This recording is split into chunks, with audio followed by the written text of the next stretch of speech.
These proceedings are being audio and video recorded. My name is Ryan O'Donnell. First, I'll ask if there's any public comment this evening, and it does not appear that there is any. No? Okay, hearing no public comment, we'll convene the council immediately, and I'll ask for a roll call to do that, please. Councillor Bidwell. Here. Councillor Carney. Present. Councillor Dwight. Here. Councillor Klein. Here. Councillor Labarge. Present. Councillor Murphy. Here. Councillor Nash. Here. Councillor O'Donnell. Here. And Councillor Shara. Here. Okay, so we're convened. Are there any announcements from councilors? Any subjects? Councillor Shara. As we know, in the new term, there'll be a lot of new counselors. Many counselors are leaving us. And so Councillor Dwight and I were just discussing that we think we should take a photo of this council. The last time a council photo was taken was, I think, that one, which was quite a while ago.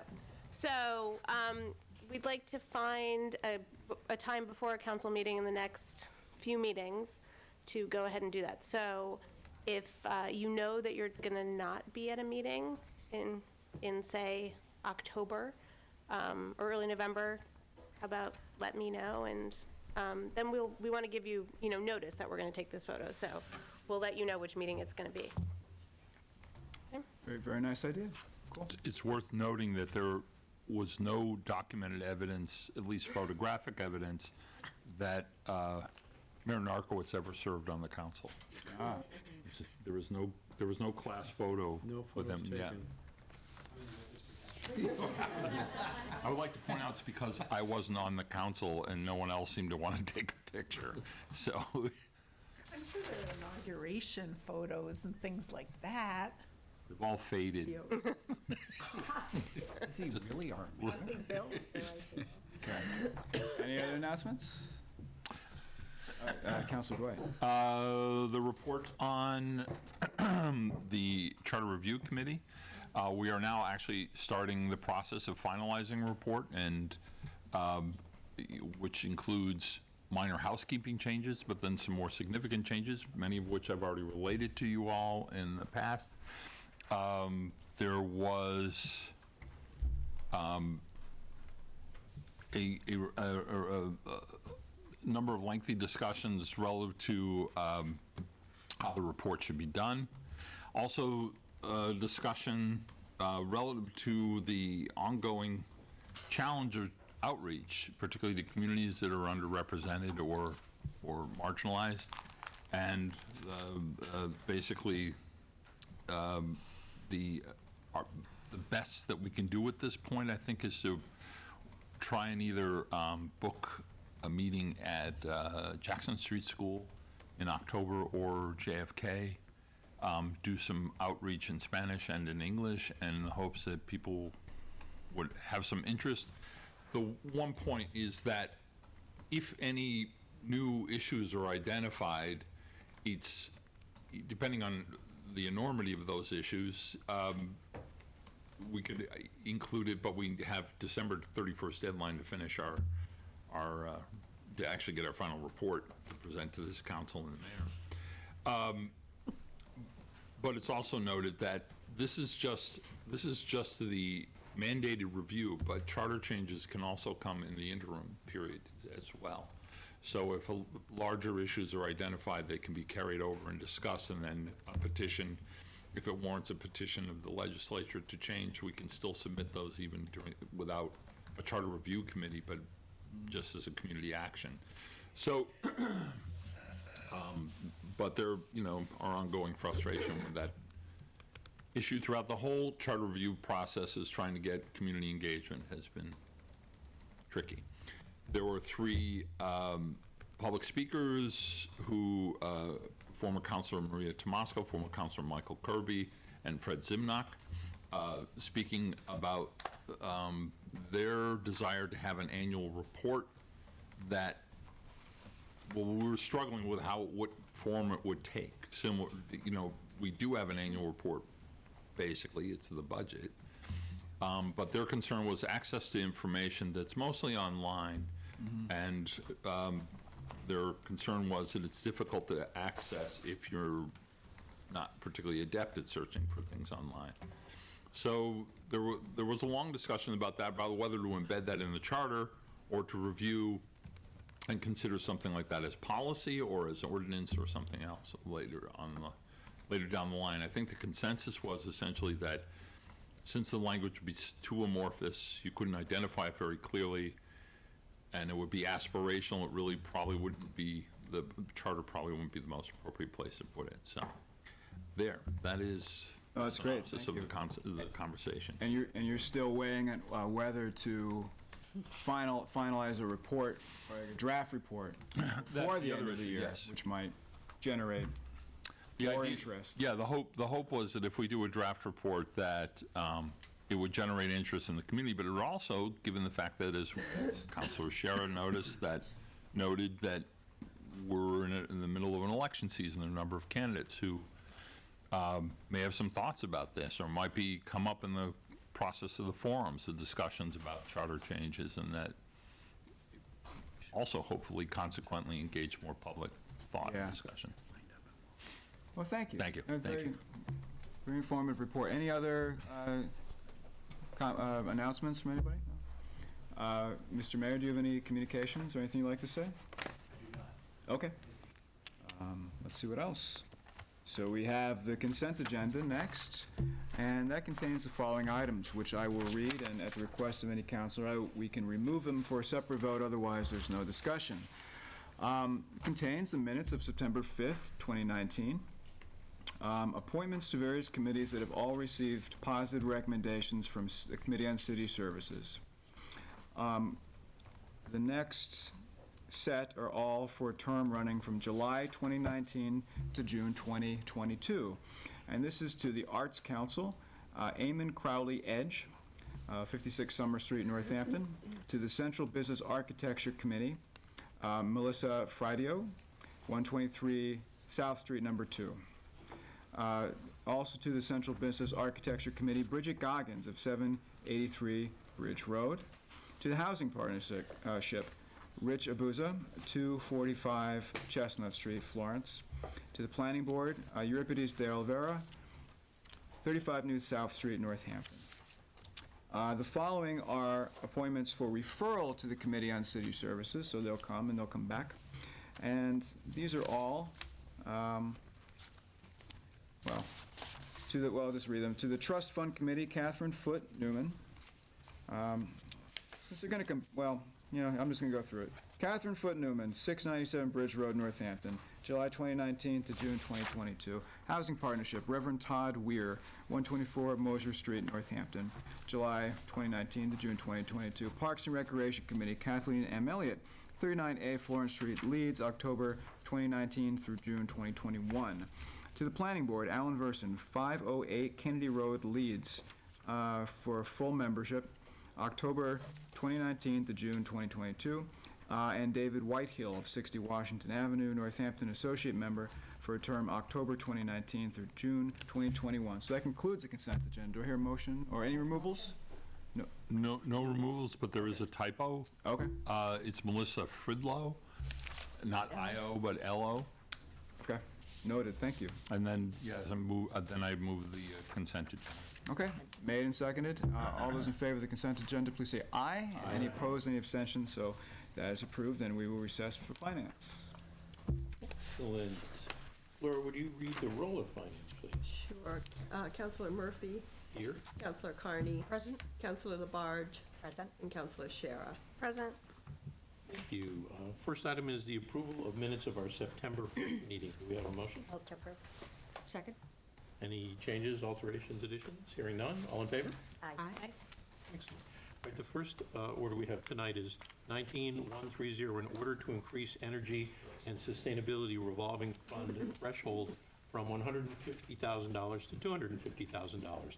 Order that the fiscal year 2020 spending limit for the energy and sustainability revolving fund be raised from $150,000 to $250,000. Do you have a motion? Make a motion. Second. And the mayor is going to explain to us what's up with this. Yes, good evening. This is actually a request from Chris Mason, the city's energy officer. We are going to be doing some large energy projects. You may have heard the good news. Earlier this week, we got a major Green Communities grant of $250,000 That will also incorporate matching funds from the city, as well as the utility companies will be contributing funds to it. And when we set our sort of annual limit from that fund, we set it at $150,000. And Mr. Mason said that given the funds that are going to be going in and out for these projects and some other, and another project as well, that he wanted to see if we could raise it up to, his recommendation is to raise it to $250,000 from the $150,000. They're going to be adding some additional sale of SRECs to the fund as well, which again is going to be going towards the Green Communities project. So he's concerned that he's bumping up against that $150,000 limit. So this would, we obviously just set the limit as part of the budget, but, and this is a process that he works with the Energy and Sustainability Commission to vet projects and vets them through me, and then we execute them. And these are funds that are directly derived from SRECs or smart credits that we then put back into energy and sustainability projects. Questions for the mayor? No? No questions? Good news. We've got some money to spend. Then all in favor of a positive recommendation in finance, please say aye. Aye.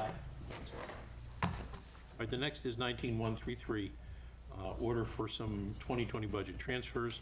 Order that the following budgetary transfers be made to transfer funds originally budgeted for personnel services to OM to be used for consulting services to effectuate efficiencies in the munis payroll and human resources modules. And this would be human resources permanent salaries, a total of $35,000, and that would be turned over to OM for professional and technical services. We have a motion, finance? Make a motion. Second. And the mayor can talk to us about what's up with this one. Yeah, this is a request, as it says, to reallocate some funds that were originally allocated to salaries in HR to the OM line item for this munis project that we would like to work on, and I can actually have Susan Wright talk a little bit more about it. We had a member of the HR staff who just recently left. They actually left to become the HR director at Smith Vocational because the longtime Smith Vocational HR person retired. And so we've been thinking about how we want to reallocate resources within the office, and one of the top priorities for both the finance director and actually the HR director is to try to work on some updates and work on some workflow efficiencies within the munis accounting and payroll software. And so the idea would be, we work with, Randy, the counselor knows him. He's somebody who's a munis expert who works with the assessors. He's somebody who does work on the assessor databases. And the idea is to allocate some additional funds to have him take on some of these projects. We're going through some upgrades to munis. They're moving away. They're going to be moving into a new sort of dashboard system, kind of like going to Windows, kind of a thing. And we've gone through multiple versions. And there's some new features that we really feel like we would be more efficient if we could get them. So we think that the resources and the HR director supports holding off on refilling that position and allocating them to this outside technical assistance in HR as well as in finance and in payroll. So that's why we're not adding any new money to the budget. We're just saying that this is money that is now going to be unspent because of this personnel change, and we want to allocate it to these consulting services. Questions for the mayor? All right, hearing none, all in favor of a positive recommendation of finance, please say aye. Aye. Opposed? The next is 19.134, in order to appropriate stabilization funds to the police station remediation. Order that the city appropriates $79,000 from the stabilization fund to complete remediation of design and construction defects at the police station facility causing water infiltration issues. Do we have a motion? Make a motion. Second. And a second? This is a transfer to, as the order says, and I already discussed with the city council in executive session the background on this, so you have that brief in executive session because of the ongoing litigation. recommendation. Very good. So as a result of that, there's going to be no discussion. All in favor of a positive recommendation of finance, please say aye. Aye. Opposed? And the last one is happy news for our constituents here. It's 19135, in order to suspend parking fees on certain days that are upcoming. On the following days, collection of fees for on-street and off-street parking spaces, excluding the garage, shall be suspended.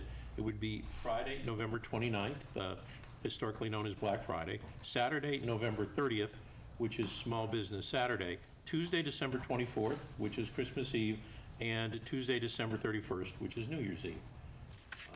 So we do have a motion, Finance? Make a motion. Second? Second. This is a tradition. This is a recurring request that we've made the last several years, and we're just trying to get it in motion now because November's coming. It's scary. Yeah. All right, any question or discussion? It's pretty self-explanatory. All in favor of a positive recommendation of Finance, please say aye. Aye. Aye. Any opposed? Thank you. And that is the end of our agenda, so a motion to adjourn. Move to adjourn. Adjourn. All in favor? Aye. Thank you. Thank you. So let's go through these that you just heard. Financial orders. First, 19130, in order to increase energy and sustainability revolving fund threshold from $150,000 to $250,000. Approve. Second. Made and second. Any discussion on this order in the full city council? Okay, then have a roll call, please. Counselor Bidwell, Yes. Counselor Carney. Yes? Counselor Dwight, Yes. Counselor Klein, Yes. Counselor Labarge, Yes. Counselor Murphy, Yes. Counselor Nash, Yes. Counselor O'Donnell, Yes. and Counselor Shara. Yes. Okay, that's approved in first reading. Next is 19133, in order for fiscal year 2020 budget transfers. Move to approve. Made and seconded. Any discussion on this order? Roll call, please. Counselor Carney, Yes. Counselor Dwight, Yes. Counselor Klein, Yes. Counselor Labarge, Yes. Counselor Murphy, Yes. Counselor Nash, Yes. Counselor O'Donnell, Yes. Counselor Shara, Yes. and Counselor Bidwell. Yes. Okay, that's approved on first reading. Next is 19134, in order to appropriate stabilization funds to police station remediation. Move to approve. Okay. Second. Made and seconded. Any discussion on this order? Wouldn't expect it, would you?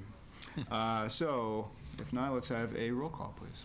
Counselor Dwight, Yes. Counselor Klein, Yes. Counselor Labarge, Yes. Counselor Murphy, Yes. Counselor Nash, Yes. Counselor O'Donnell, Yes. Counselor Shara, Yes. Counselor Bidwell, Yes. and Counselor Carney. Yes. Suspend the rules. Approved on first reading. I hear a motion to suspend the rules to allow for two readings, and seconded by Counselor Dwight. Any discussion on the suspension of rules? Hearing none. All those in favor of suspending rules, please say aye. Aye. Opposed, any abstentions? Rules suspended. Do I hear a motion on second reading? Move second reading, please. And do I hear a second? Second, Counselor Bidwell. Any discussion on this time around? No? Okay. So, roll call, please. Counselor Klein, Yes. Counselor Labarge, Yes.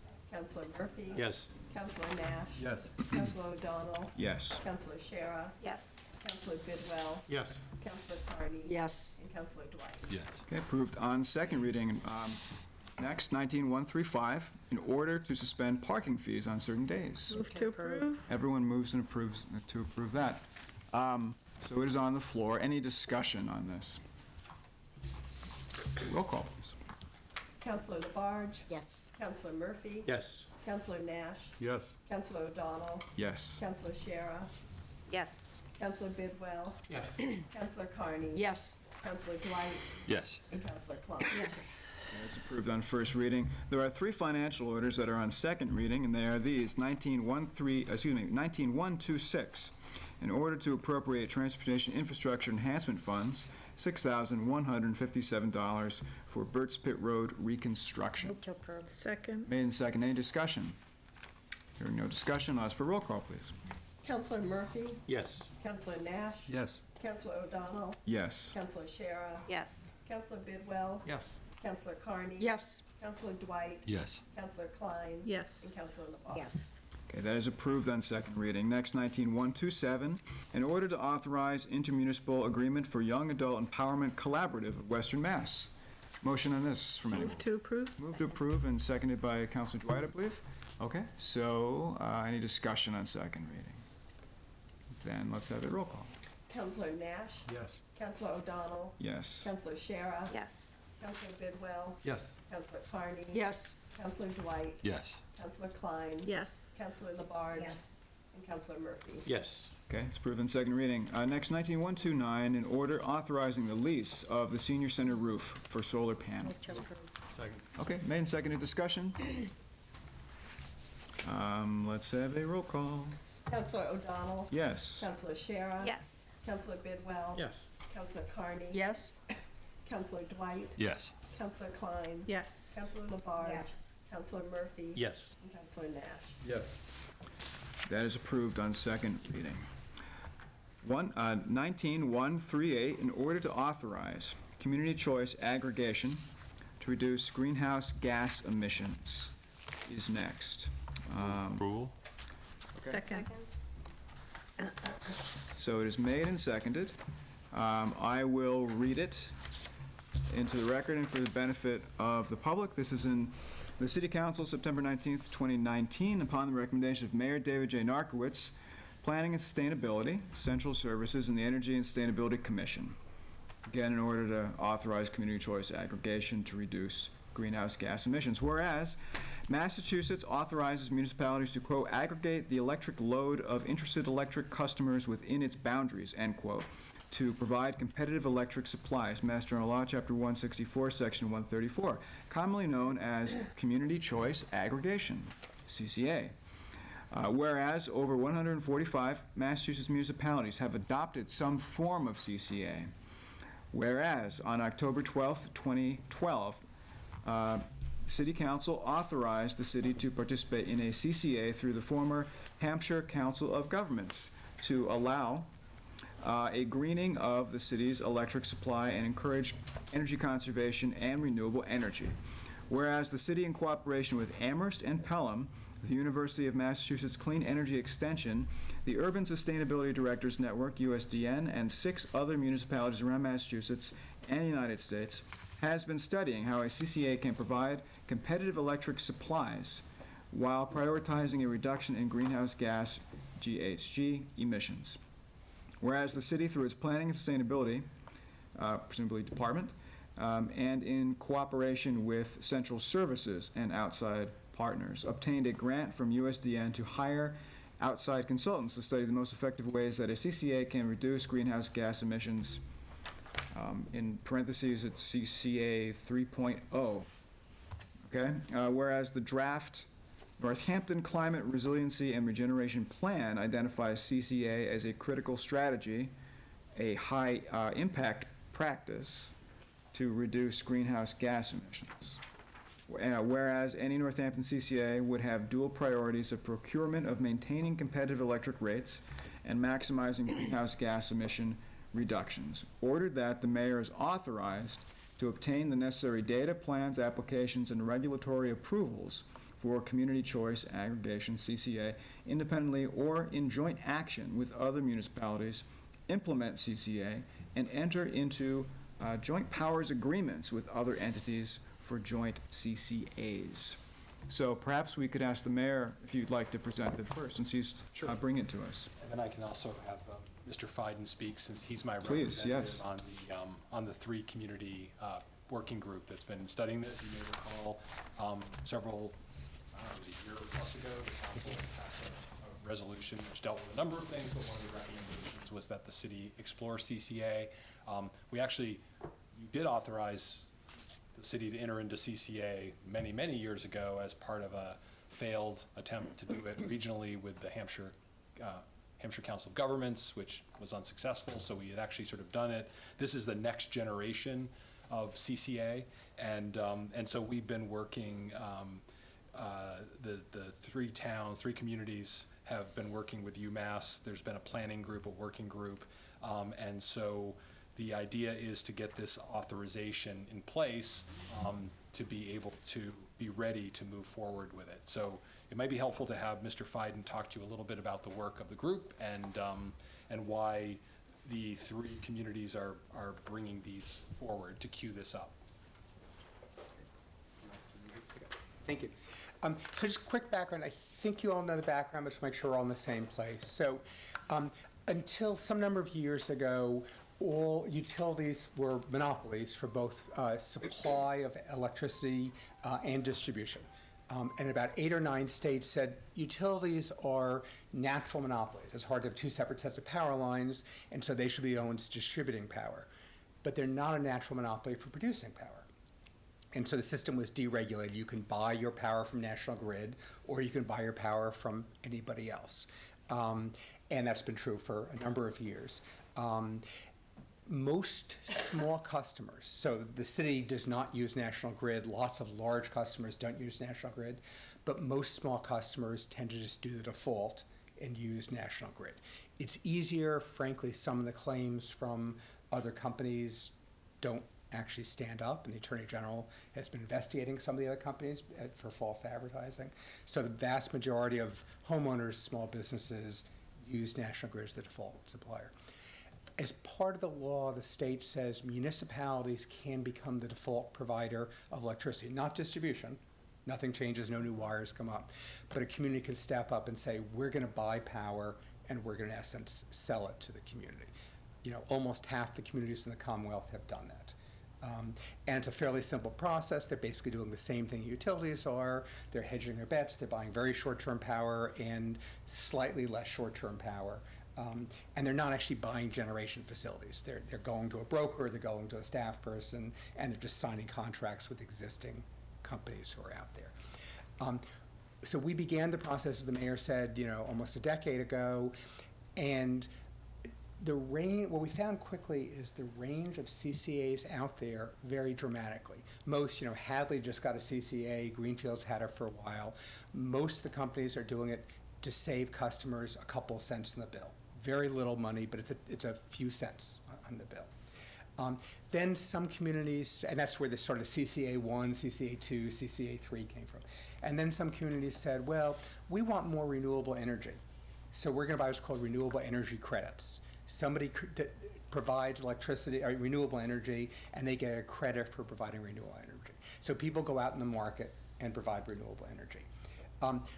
But they tend to buy renewable energy credits from wind power in Montana or Iowa or Texas because it's incredibly inexpensive, right? So there's wind power in Montana that makes sense economically. Somebody's going to build the wind generators anyway and make money. And if they get a few cents from a community in Eastern Mass, so much the better. It helps the bottom line. The problem, and we don't really care where the electrons are produced. It's all, you know, the more green energy we have, the better it is.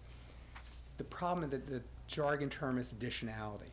The problem with that effort is those wind generators in Texas, they're going up anyway because the numbers just add up. And so the fact that we're giving them money doesn't create any new renewable energy. And so communities are sort of moving through, you know, we've been using numbers 1, 2, and 3, but it's really a continuum. Communities are beginning to think about what are the ways we can get power that's as local as possible, and we don't necessarily define what local means, but certainly New England, maybe even more local than that. As green as possible. It's not going to be 100% green, but as green as possible, and maybe most important, this additionality. The green energy we're getting is green energy we wouldn't otherwise get. And so that ranges from Cambridge, who's using CCA to do a community solar installation. Cincinnati, who's in our consortium, is doing another community solar installation. To communities who just might do slightly longer power contracts, right? Because if I'm an investor, I want to know I can sell power to you in 5 years, not just in 6 months. The city's already played this game a little bit in terms of you just approved leasing a rooftop for community solar. We have community solar in 2 private installations in town and on the landfill. Those are long-term contracts. So just how do we maximize those things? Minimize risk, maximize those things. We are a small community. I know we think we're the center of the universe. I think we're the center of the universe. So we've been working with other communities, unlike Boston, who's big enough to be our own CCA. We may not be big enough to get attention for providers. So we've been working with Amherst and Pelham, sort of thinking, well, maybe we're going to be a CCA jointly, maybe not, but at least we're going to explore it together. So we're working with them. We got a $75,000 grant from Urban Sustainability Directors Network. And the reason we got this national grant was we quickly realized that there's not a lot of communities on the cutting edge thinking about where we go. California is, so we're sort of trying to steal from a lot of what California has. There's not a lot here, so we're exploring what makes sense. we want to be cutting edge but not bleeding edge, so we don't want to have, big risks. So we're still exploring those details. The reason we're asking for authority now is, frankly, it helps us as we look for future grants for the project to show a serious commitment from the city that we want to go forward. That's the reason we got this USDN grant, was in part because your vote on the record from 2012 that you wanted to go forward. We could say, we're really serious about this. And so we want to sort of know we can do it. It helps us both negotiating locally with Amherst and Pelham and other communities. It helps us, the whole PVPC region is watching what we're doing, and it helps us with that. And then when we get ready, we want to be able to submit to utility. So there are lots of unknowns. There are 2 members of council on the Energy and Sustainability Commission who've been involved with this conversation.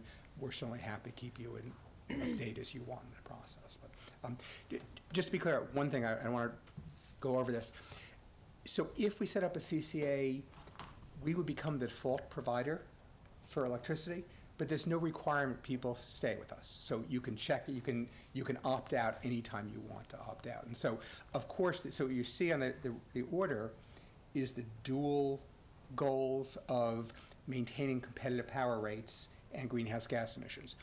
If we charge less than national grid, electricity use will actually go up, which is not our goal. If we charge more than national grid, we're going to lose customers. And once you lose customers, it's really hard to get them back. So we're going to be looking for that sweet spot on, it's not going to be exact parity, but a sweet spot of being as close to parity as possible with national grid rates, but with much greener power supply. Thank you, Director Fite. Any questions from the council on this? Councilor Klein. I just have a quick comment that I also made in the Energy and Sustainability Commission meeting, that I'm really grateful to 2 members of our community, Sam Titleman and Adele Franks, who brought this to a couple of councilors, and we did put it into that resolution that we passed, making a recommendation that we consider a CCA model. And I know that we do have a history as a city looking at this model, but it really was through the efforts, I think, of Adele and Sam that we're where we are today with this piece of it. So I just wanted to publicly thank them for their contribution to this process. Thank you. Anyone else? I'll just say I'm very supportive of this. Thank you. Thank you for the city's work on this as well as the community. And yeah, we do have a history of pushing this concept forward, so glad to see it reach this point. All right, if there's no other discussion, then this would be eligible for a first vote, and so let's do that, and I'll ask for a roll call, please. Councilor Shara, Yes. Councilor Bidwell, Yes. Councilor Carney, Yes. Councilor Dwight, Yes. Councilor Klein. Yes. Councilor Labarge. Yes. Councilor Murphy. Yes. Councilor Nash. Yes. And Councilor O'Donnell. Yes, so it's approved in first reading. We have 2 petitions for street acceptances. There are a couple items on this agenda where we're trying to break the world's record for the longest agenda item. Laura and I were in competition. This one put her in the lead for the time being, and then I win at the end, so you'll see. It's helpful to explain this, because it is somewhat complicated. The process note is, the process begins, street acceptance that is, with a petition filed with the city council. Have that in the packet. The council must refer the petition to the planning board and may not proceed to lay out the way, the road, until it receives a report from the planning board, or 45 days elapse after we refer and they don't do anything. The council and authorized committee thereof must hold a hearing to adjudicate whether convenience and necessity require the laying out of the way. And if we get to that point prior to the hearing, the city council must give notice to the clerk with a copy of the petition at least 15 days prior to the hearing. Notice must be posted in 2 public places and published in the newspaper at least 7 days prior to the hearing. Notice must be mailed by regular mail to be recorded to the recorded owner of land subject to a taking at least 7 days prior to the hearing.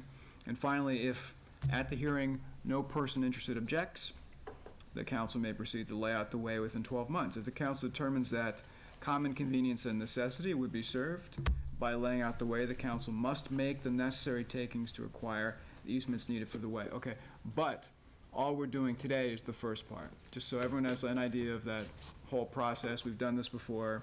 We have two petitions. One, 19-131, petition for North Street acceptance, and petition 132, petition for Finn Street acceptance. So do I hear a motion to refer to planning? Both of them? For both the planning board, yes. Okay. And because, so we got that referral in the front, and because I think it's okay for, it's good for us to understand what we're referring, I think I'm allow discussion on this. If there are any questions, we have our Director of Planning and Sustainability here, and the mayor and others, so any questions on this? Oh, Councilor Murphy. Yeah, these are just streets that fell through the cracks. I mean, we're not taking any property, are we? These are just streets that we've plowed for. Small sections. It's segments of them. Segments of the streets. The that are- maps, Were discovered as part of the. Yeah. There are maps. Yeah. This isn't breaking any new ground. if you don't, that's okay. Yes, there are. This was discovered as part of the Mass DOT analysis for the state-funded work on King Street. And they discovered that these little sections or aprons of the street had not been accepted as public ways. So there's, you Yeah. know, we would like to get them taken care of as part of this process, so they'll be eligible That's Finn. for the state money to pay for this project. So I guess that's Finn, and that's north just under the bridge. It's just the section under the bridge, Yep. yes. That, Attorney Seawald said there will be some takings in association with this, so just- yes. Well, takings or negotiated easements or, yeah, that we'll do sort of the process we did with Damon Road. Right. We'll have a firm that will go out and speak and try to determine who they may owned by. We may do it takings just to clear up the title if it's an owner unknown situation. It may be utilities, we don't know, so that'll be part of the same process. Okay. But we need to get this underway just because of the grant funds that are hanging out there. Yep. So Councilor Nash, did you have a question? Yeah, in the document from Attorney Seawald, he refers to taking a view. I'm not sure what that means. Means we go out and look at it. Right. Yeah, Oh, exactly what it says? Yeah. Oh, okay. It's not like slang that the kids are using that you don't know, Jim. Counselor. So, yeah, we just go look at it. It's probably like colonial era language. Yeah. Like, you know, how many rods is the street wide and that kind of stuff, so, yeah, most likely. Thank you. So, any other questions? So, a motion on the floor to refer to the planning board. So, you can vote on that motion. All those in favor of referral, please say aye. Aye. Opposed, any abstentions? So that is referred. Both of them. And for scheduling purposes, Carolyn Mish says it will be on the planning board agenda on September 26th. So since there is notification to the city clerk requirements and publication, I was just going to try to get an idea if the council wanted to have, the earliest we could probably have the hearing is October 17th, because the planning board report will have been received by then, since it's on their agenda the 26th. But, you know, an idea of what time frame you guys would like to, so that I can make sure to fulfill the notice requirements. And that was the earliest date that I thought was possible to fulfill. And the other thing, last time we did it, the full council held the hearing for the layout or the, so I didn't know if it was gonna be referred to a subcommittee or if the full council, if we'd hold the hearing before. Well, those are good kind of questions. I mean, if it's all the same to the council, we can kind of work them out and just be part of, you know, setting future agendas, unless there's any strong preference that we hear tonight from anybody. Other than that, I think we'll just work that out and put it Okay, on the very agenda. good. That's okay, great. But it's good to know the general timeline, so thank you, that's good. All right, so now we're on to two ordinances that have not yet been referred. This is 19136, an ordinance to amend Chapter 312 Vehicles and Traffic, and 19137, ordinance to amend Chapter 312 Vehicles and Traffic. I can explain roughly what these things are, because the titles are not particularly descriptive. 136 basically is adding into definitions of meter violation and parking meter, the kind of smartphone, mobile payment system that we have updated them with to be in the 21st century. So that's putting that into the ordinance. And the other is, it appears to be proposing to remove a handicap parking space on Pleasant Street off of Gleason Plaza, the first parking space on the westerlymost side of the northerly end of the parking lot, east of the first entrance of Gleason Plaza. That's what it appears to be doing to me. Has the Transportation Parking Commission reviewed these at all? Nope. Okay. All right, so it sounds like it would be reasonable to have a motion to have both of these as a group go to Legislative Matters and the Transportation and Parking Commission. In reverse order, actually, if we could do that, not that it matters. What's that? In reverse order, as you described, it'd go to Transportation Parking Right. first, and then to Legislative Matters as a final bit. Okay.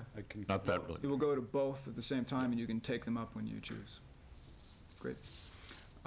Okay, any discussion on the referral? So, Sorry, who was the motion? Move to refer to Second. Legislative Matters and Transportation and Parking. Second, yeah.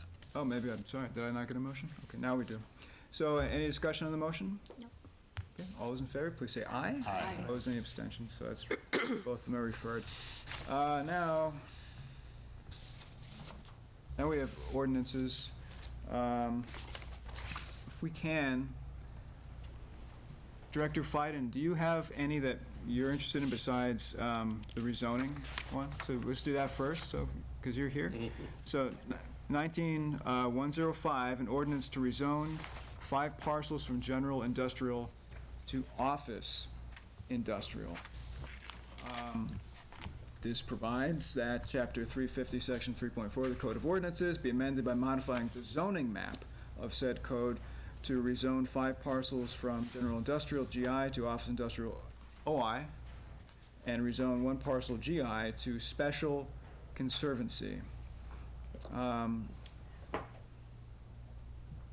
So, I guess we'll probably waive the reading of the numbers here. This is a public document, and basically a lot of it is done by pictures instead of words, right? We're changing the zoning map, okay. So, would you like to, I would like to hear from you, if you don't mind, just kind of an explanation. Sure. This started originally, the current owner of it used to be Berkshire Cable, closed the manufacturing business and looked at doing self-storage, which is no longer on the table, but that was their original plan. And they approached us to say office industrial allows more uses than general industrial. Would we consider rezoning it to office industrial? Carolyn Mish from my office and the planning board looked at sort of all the industrial areas in Leeds and said it made sense for all of them. Some of you may remember, if you've been in council for a long time, that when we did the Florence plan many years ago for Florence, we said as manufacturing uses left Florence, we should redo those buildings as office industrial. It gives more flexibility for uses. So when we began with Berkshire Cable, at Berkshire Cable site, Carolyn did an assessment of all the industrial areas in that part of Leeds and recommended all of them went to office industrial. There was a public hearing. I think Councilor Klein was there. We didn't hear any objections. And Carolyn met with all 3 of the property owners who were affected, Berkshire Cable, Chartpak, and Mark Bernstein, and they were all either supportive, didn't care, didn't affect their operations. We haven't heard any objections in the process. Great, thank you very much, Director Fiden. Does Council from Ward 7 have anything to mention about this? I guess I'll just reiterate that we did do this public forum. I personally reached out to the owners of the buildings, made sure that everybody immediately adjacent to these parcels came, and people beyond that scope who live in Leeds. And there were some initial concerns and questions, more specifically related to Mr. Duval, who owns the former Berkshire Cable building on River Road. His idea of creating self-storage, there were some questions about that, which is no longer relevant, as Mr. Fiden said, but people were concerned about the rodent population increasing and things of that nature. But were reassured when we discussed it. Carolyn Mish presented a really good presentation that helped people understand. One of the things I'm not sure Mr. Fiden said is that we are doing this in all of our GI districts. We're rezoning them eventually, right, to OI. So this is part of a bigger picture of changing our zoning. We're doing them in all the industrial districts that are sort of old historic Mill River sites. We're not doing it, there are basically two areas that we think should still remain GI, would be the industrial park, because we don't want to lose that, and the Packaging Corporation of America, for the same reason. Those, we don't want to have mixed use, they really are only traditional manufacturing. But yes, everything along the Mill River, we've either done or are in the process of doing. Yeah, so I think that also helped people to understand that this is part of a kind of bigger picture.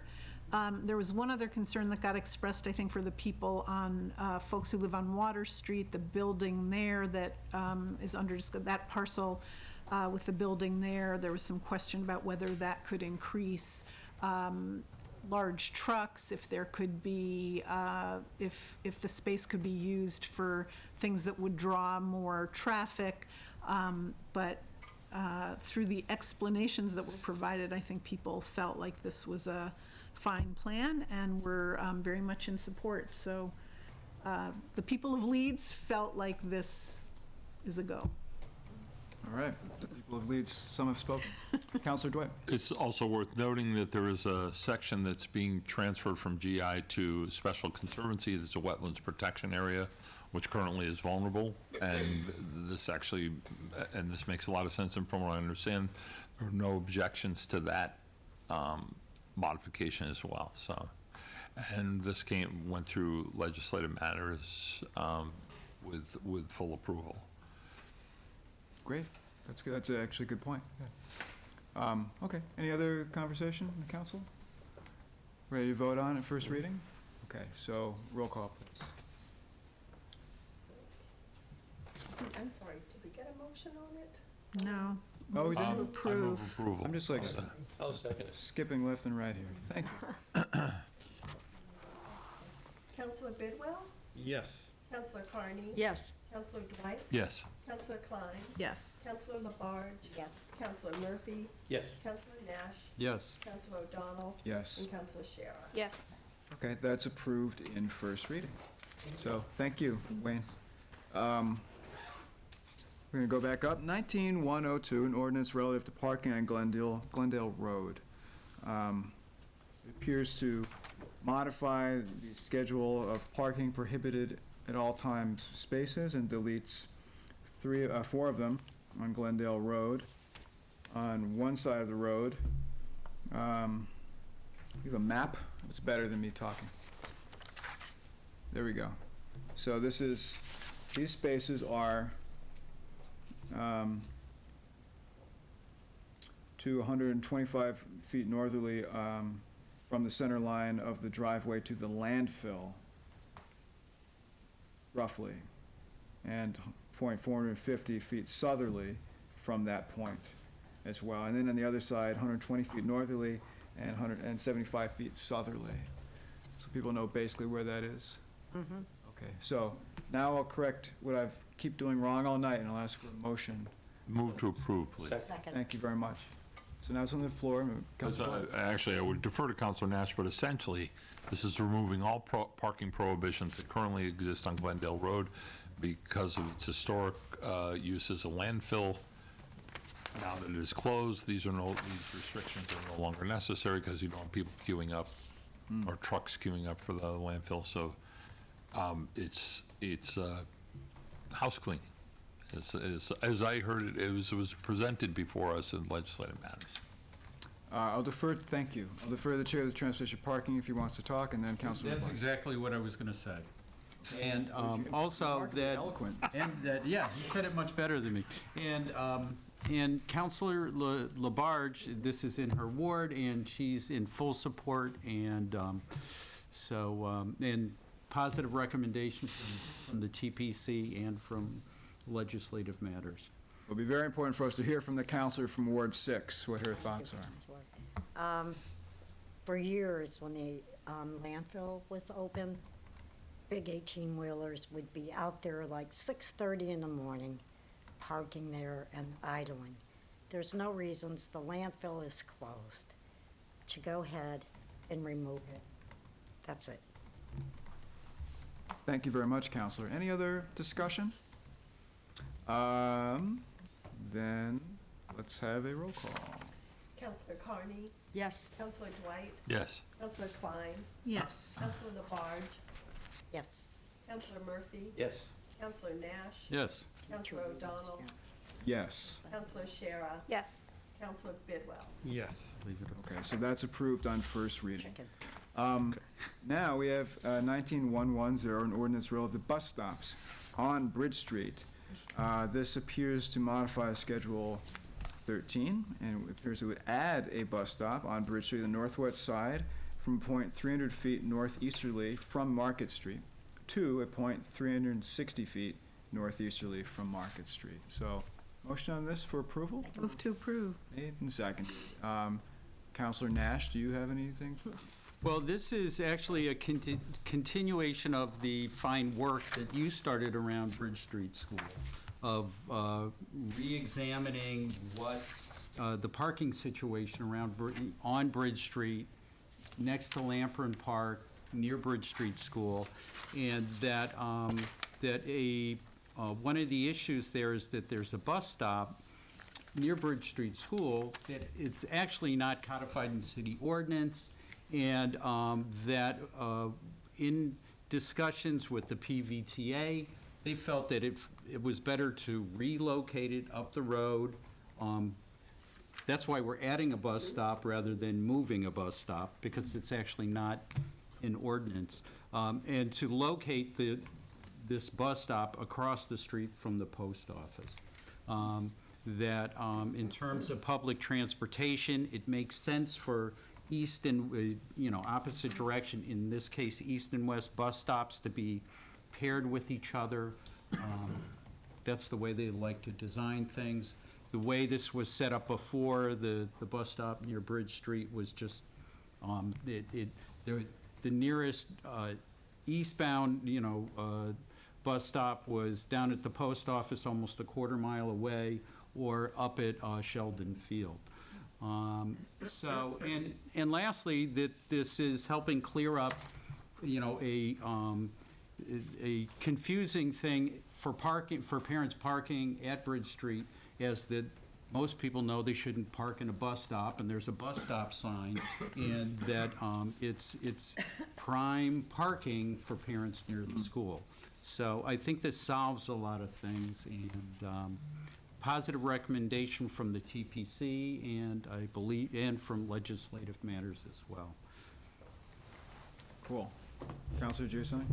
Yes, I just wanted to thank Counselor Nash. He did an amazing amount of work on this, and really discovered some of the aspects of what has led to this ordinance, and moving the non-existent bus stop that was a bus stop, which, in addition to creating more spaces, just makes a safer place for kids to be able to get picked up from school. It wasn't great having a bus pulling in as, where there's also, that's right where the crosswalk is and right where the crossing guard is, and so this really helped alleviate a lot of problems, and so thank you. I know how much work you did on this. Thank you. Thank you. Any other discussion? So this guy is going to go right across the street from the post office, you said, where the other bus stop is in the other direction. And I guess there's what, like a green space in front of that, I don't know what that mall thing is, There's or the one. comic book store and whatever. Right. Counselor. We were asking about that in Legislative Matters. We weren't sure of the dimensional availability of kiosk. Council Right. Murphy was asking if there'd be a covered kiosk, or I think Council Klein, I can't remember. But, and those details were a little vague, I should say. But according to Council Nash, the PVTA has said that the requisite room is there. It doesn't require an easement or a taking, and it is there. So this, in that respect, is a leap of faith. So. That's sure. Yeah, I'll just note that in the previous spot where the bus stopped, where it really shouldn't have been stopping, there were none of those things either. No kiosk or anything. But I do believe PVTA is putting down a pad for wheelchairs so that they can embark and disembark. Is that correct? Remember that discussion? I don't have it in writing right in front of me. I will have that information for second reading. And I will note that this decision was DPW working with PVTA to come up with this location, so. A shelter would be good only because there's one across the street, and I could imagine if it were raining, people would wait on the other side, then they would run across. Good point. Probably don't want that. There- So, Counsel. Well, it's actually not a good location for a shelter because Okay.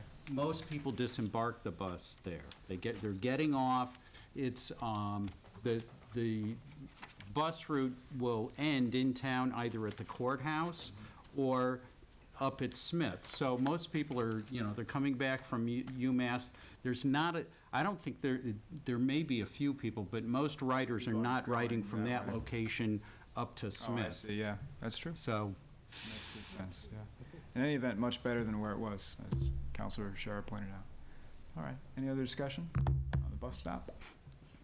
So, do we have a motion? I hope so, God. All right, so, can we have a roll call then, please? Counselor Dwight? Yes. Counselor Klein? Yes. Counselor Labarge?